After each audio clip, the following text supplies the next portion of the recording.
Dear audience, আসসালামু আলাইকুম। Dear audience, আজকে আমরা দেখব single needle lock stitch sewing machine দিয়ে ফোল্ডারের মাধ্যমে কিভাবে আমরা উল্টা লুপ করব, অর্থাৎ স্মল যে লুপগুলো হয় একদম চিকন সাইজের, এই লুপের যে সেটআপটা সেটা দেখাবো। তো আপনারা দেখতে পাচ্ছেন যে এই এত চিকন লুপ কিন্তু আপনারা হাতে বানাতে পারবেন না, অর্থাৎ আপনারা যদি প্লেন মেশিন দিয়ে যদি সেলাই করেন এটা কিন্তু উল্টাতে পারবেন না। তো উল্টানোর জন্য কিন্তু এটা মানে অনেক কষ্টদায়ক হয়ে যাবে, এই জন্য এটাকে একটা সেটআপ করতে হয় ফোল্ডারের মাধ্যমে। তো ফোল্ডারের মাধ্যমে কীভাবে সেটআপ করবেন সেটা আমি আপনাদেরকে দেখাবো।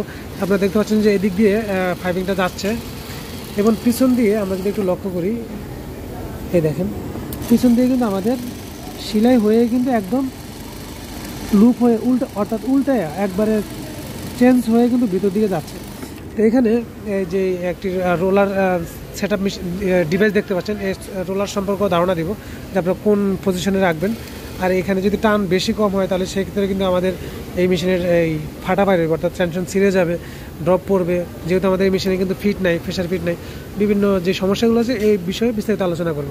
তো আমরা ফিটনেস ছোট ট্রেন্ডের উপর আমাদের সঙ্গেই থাকুন।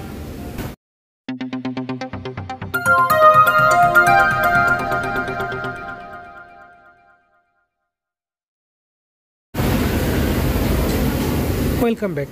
তো ডিয়ার অডিয়েন্স, আমরা আমাদের হাতে একটি ফোল্ডার দেখতে পাচ্ছেন, এটা হচ্ছে আপনার loop folder, small loop folder. এই লুপের ফোল্ডারটা কীভাবে সেট আপ করবেন সেটা দেখাবো এবং এটার কাজটা কীভাবে কাজ করে সেই সম্পর্কে ধারণা দেবো।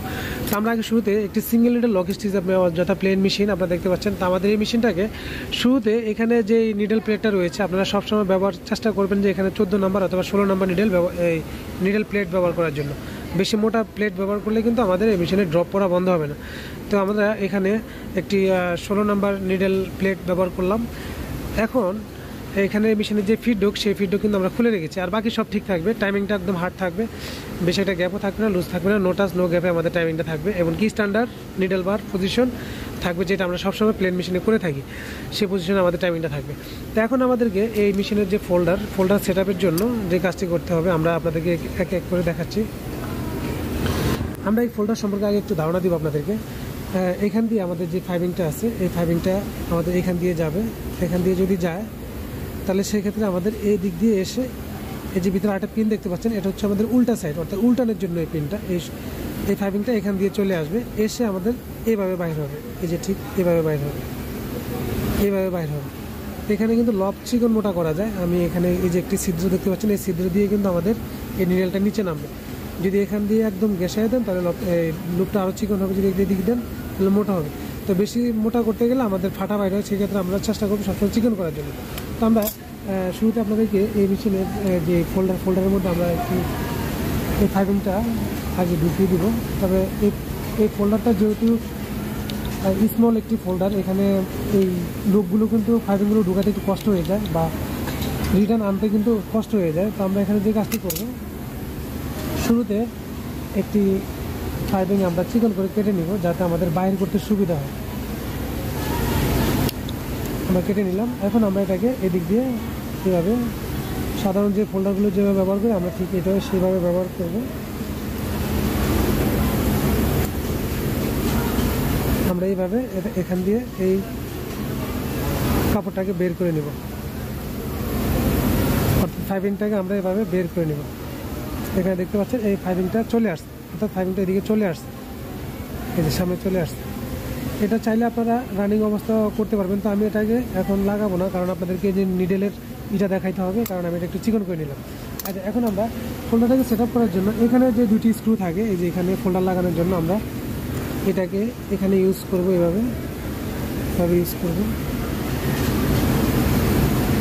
এখানে শক্তভাবে দুটি স্ক্রু ব্যবহার করতে হবে, সাথে ওয়াশার দেওয়া লাগবে, কারণ না হলে এটা খুলে যাওয়ার সম্ভাবনা আছে। কারণ যখন জয়েন আসবে, ফাইভিংয়ের জয়েন আসবে, তখন কিন্তু এই ফোল্ডারের মধ্যে একটা প্রেশার পড়ে। আমরা এই দুইটা স্ক্রু একসাথে ওয়াশার সহকারে লাগিয়ে নেব।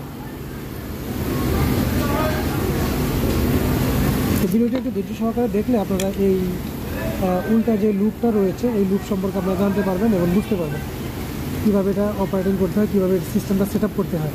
তো আমরা এখানে যে কাজটি করবো, একদম স্ক্রু দুটাকে একদম ফুল টাইট দেবো না, হালকা লুজ রাখবো এবং এই অবস্থায় আমরা নিডলটাকে ডাউন করব। নিডলটাকে যখন ডাউন করব আমাদের এই ফোল্ডারের মাঝখান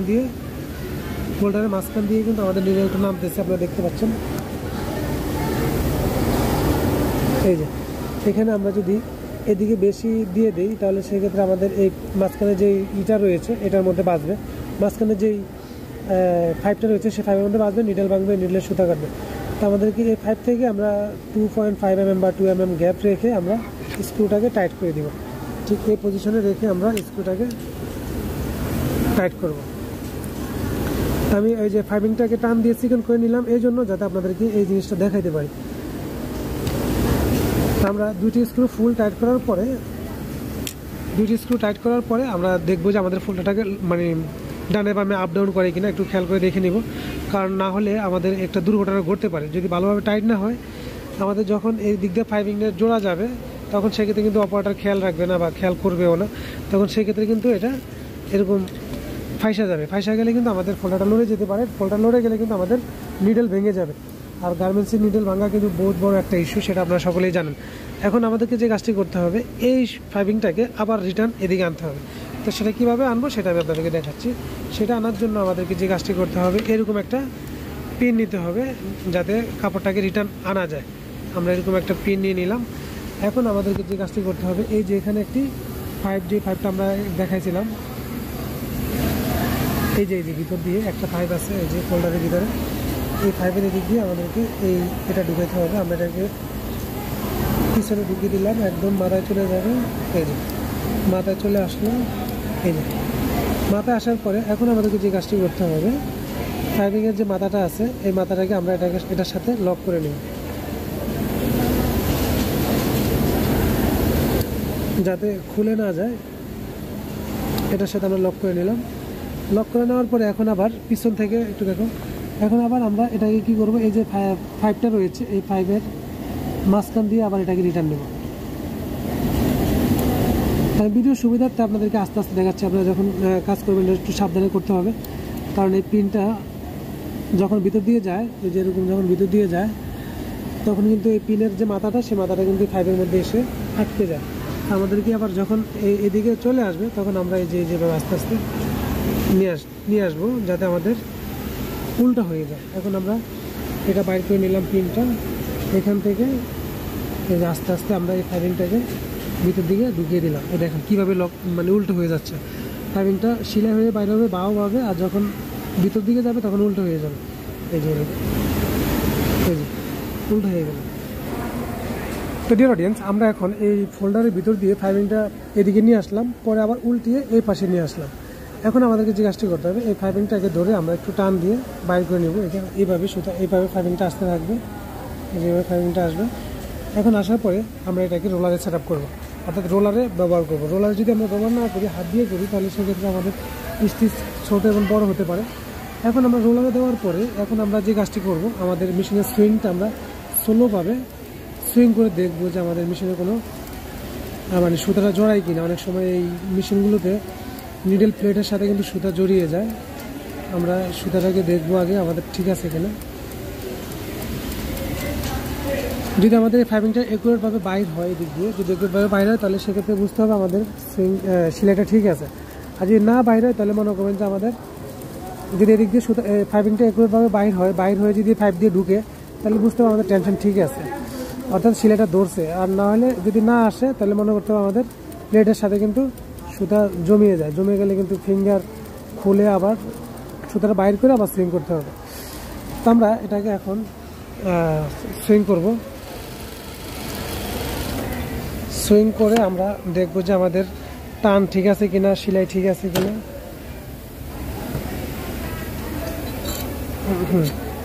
আমরা এখানে একটি যে রোলারের এখানে কিন্তু একটি এই যে ড্রেন কাটা আছে যাতে লুপটাকে ধরে রাখে। যে এখানে একটা ড্রেন কাটা আছে, আমরা ড্রেনের মধ্যে দিয়ে দেবো, দিয়ে আমরা এটাকে লক করে দেবো। এখন যদি আমরা সুইং করিয়ে দেখুন, আমাদের যখন লুপটা বাইর হয়ে আসবে তখন আমরা বুঝতে পারবো যে আমাদের লুপটা কী অবস্থায় আছে বা কোনো সমস্যা আছে কিনা, আমরা সেটা টের পাবো।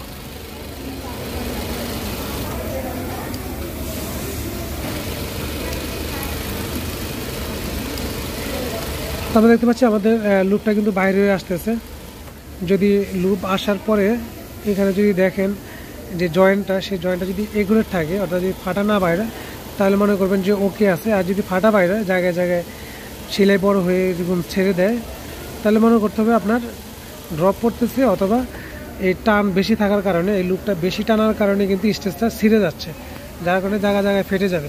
এই জন্য আমাদেরকে এখানে যে কাজটি করতে হবে, সাধারণত আমরা এখানে টান 1-এ রাখি, 1 থেকে 1 বা 1.5 mm, 1.5 এরকম রাখতে পারি। এটা যখন আমরা এটাকে এই রোলারটাকে যদি এদিকে দেই, বাড়াই, তাহলে সেক্ষেত্রে দেখেন আমি আড়াইতে যদি দিই, এই যে এখানে এটা হচ্ছে আপনার নিশান, এখানে আমি আড়াই দিলাম, সেক্ষেত্রে আমাদের এটা টানবে বেশি, এই যে রোলারটা বেশি ঘুরবে, এটা ফাইভিংটা বেশি টানবে, যার কারণে ফাইভিংটা কিন্তু ছিঁড়ে যাবে, ভিতরে সেলাইটা ছিঁড়ে যাবে। এই জন্য আমরা এটাকে 1 বা 1.5-এ রেখে আমরা এটাকে সেট আপ করবো। তো 1-এ রাখাটাই সবচেয়ে বেস্ট, আমরা এটা 1-এ রেখে দিলাম।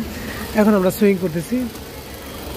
তো অবশ্যই খেয়াল রাখতে হবে যে এটা সুইং করার সময় আমাদের যাতে এই যে জয়েন্ট, অর্থাৎ ফাইভিংয়ের যে জয়েন্ট, সেই জয়েন্টটা যাতে একুরেটভাবে এখানে আসার পরে যাতে আমরা এই জয়েন্টটাকে কেটে দিই এবং ম্যানুয়ালভাবে হাত দিয়ে বাইর করে আবার যেভাবে ঢুকাইছিলাম সেভাবে যেন আবার এই ফাইভের ভিতর দিয়ে ঢুকাই। আর নাহলে কিন্তু এই জয়েন্টটা যখন যাবে এটার ভিতরে আটকে যাবে। এই যে আপনারা দেখতে পাচ্ছেন এই যে জয়েন্ট চলে আসতেছে, এই জয়েন্ট আসলে কিন্তু এটা জয়েন্ট ব্যবহার করা যাবে না, এখানে কেটে আবার নতুন করে বাইর করতে হবে। আর যদি এটা ওভারলকে ইউজ করা হয়, ওভারলকে 2 সুতায় একটা ওভারলকে ফাইভিং জয়েন করা যায়, সেটা যদি করা হয় তাহলে সেক্ষেত্রে আশা করি এই জয়েন্টটা বাঁচবে না। তো 2 সুতার ওভারলক কীভাবে সেট আপ করবেন সেটা আমার চ্যানেলে একটা ভিডিও আছে, ওটা যদি করেন তাহলে সেক্ষেত্রে একদম ব্লান স্টিচের মতো এরকম প্লেন হয়ে থাকবে, কোনো এরকম সেলি থাকবে না। এই যে এখানে যে সেলি থাকবে না, তখন সেক্ষেত্রে কিন্তু আপনারা অনায়াসে ফাইভিংটা পার করতে পারবেন, আবার আনতে পারবেন। তো আমরা যেহেতু জয়েন্ট চলে আসতেছে আর এটা সুইং করবো না, এটা কেটে আবার বাইর করতে হবে। তো এই ছিল আর কি এই মেশিনের বেসিক ধারণা, লুপ মেশিনের বেসিক ফোল্ডার সেট আপ এবং কি এই মেশিনের ধারণা। এই মেশিনগুলো অনেক জ্বালায়, তো একটু সাবধানের সাথে সেট আপ করতে হয়। তো ভিডিওটি ভালো লাগলে অবশ্যই লাইক করে দিবেন এবং আপনাদের যে কোনো মতামত আমার এই ভিডিওর নিচে অবশ্যই কমেন্টে জানাবেন। এবং আপনি যদি আমার চ্যানেল নতুন হয়ে থাকেন তাহলে অবশ্যই আমার চ্যানেলটি সাবস্ক্রাইব করে রাখবেন এবং পাশে থাকা ঘন্টা এখন বেলটি বাজিয়ে রাখবেন এই ধরনের নিত্য নতুন ভিডিও নেক্সট টাইম পাওয়ার জন্য। আজকে পর্যন্তই, দেখা করবো পরবর্তী কোনো এক ভিডিও নিয়ে। সে পর্যন্ত সকলে ভালো থাকুন, সুস্থ থাকুন, এই কামনা আজকের মতো বিদায়। আল্লাহ হাফেজ।